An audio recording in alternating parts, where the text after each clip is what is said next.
개인의 위해서 실질적인 이혼을 하든 가장이혼을 하든 유리할 것도 없고 불리할 것도 없습니다. 오히려 개인회생이나 개인 파산에 의한 위장위헌은 사기회생죄라는 범죄에 해당되므로 주의하셔야 합니다.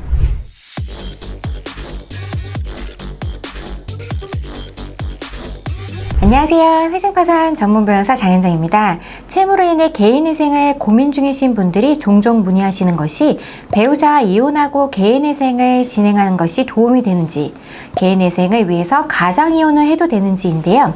많은 빚으로 인해서 부부간의 갈등이 발생해서 배우자와 혼인관계가 돌이킬 수 없을 정도로 파탄이 나서 서류상이 아닌 실제 이혼을 하시는 분들도 있으시고요. 배우자의 재산이 많아 배우자의 재산의 절반까지 채무자의 보유재산으로 인정하게 된다면 개인회생 자체가 불가해서 가장이혼을 문의하시는 분들도 있으신데요. 결론부터 말씀드리자면 개인회생을 위해서 실질적인 이혼을 하든 가장이혼을 하든 유리할 것도 없고 불리할 것도 없습니다.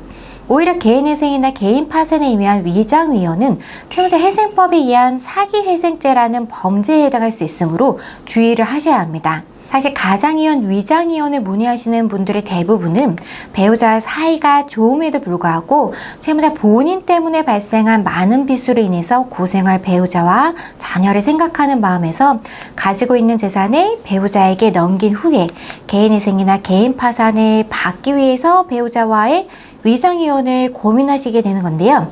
형식적으로 서류상으로만 법률상 이혼을 하고 배우자 생활을 그대로 유지하는 가장이혼, 위장이혼을 하려는 거죠.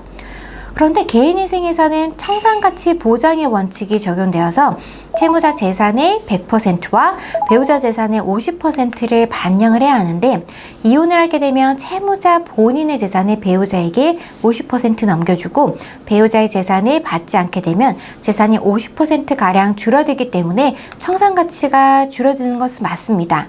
이에 따라 변제 금액이 줄어들 수는 있지만 법원에서는 이러한 이유로 개인회생 사건을 처리할 때 이혼한 경우에는 굉장히 까다롭게 심사를 하는데요. 기본적으로 이혼 2년 내지 3년 전까지의 총 재산 목록과 이혼 시에 어떻게 재산 분할이 이루어졌는지에 대한 서류를 다 요구하고요. 재산이 배우자에게 과다하게 많이 넘어간 정황이 있다면 법원은 개인회생이나 개인 파산 시 부정한 방법이 있다고 판단해서 개인회생을 기각하거나 개인 파산 면책 결정을 해주지 않습니다. 만약 이런 경우 개인회생을 인정을 하더라도 비정상적인 재산 분할에 따른 해당 금액을 재산에 포함을 시키므로 이혼하더라도 총 채무 상환 금액은 거의 동일하게 된다고 보시면 됩니다. 물론 배우자의 재산이 결혼 전 생산된 고유 재산이거나 혼인 중 배우자가 자기 명의로 취득한 특유 재산임을 확실하게 인증할 수 있다면 이를 입증해서 이혼을 하지 않더라도 배우자의 재산이 채무자의 재산으로 추정하지 않을 수 있는 방법은 있습니다. 이에 대해서는 전문가의 정확한 상담을 받아보실 것을 권해드리고요.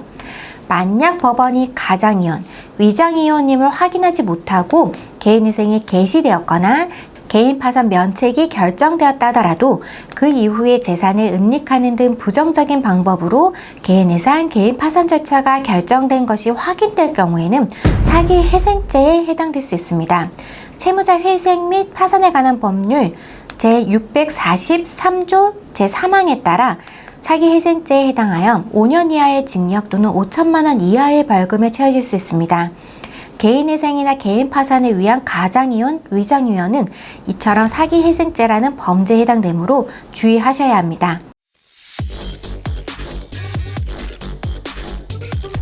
개인회생 신청 전에 변제금을 줄이기 위해서 이혼하는 것은 유리하다고 볼 수는 없기 때문에 개인회생을 고민하고 계신다면 가족에게 상처가 될 수 있는 이혼이라는 방법을 고려하지 마시고 가급적 배우자에게 사실대로 말해서 함께 지혜롭게 극복해 나갈 수 있는 방법을 찾으시기 바랍니다.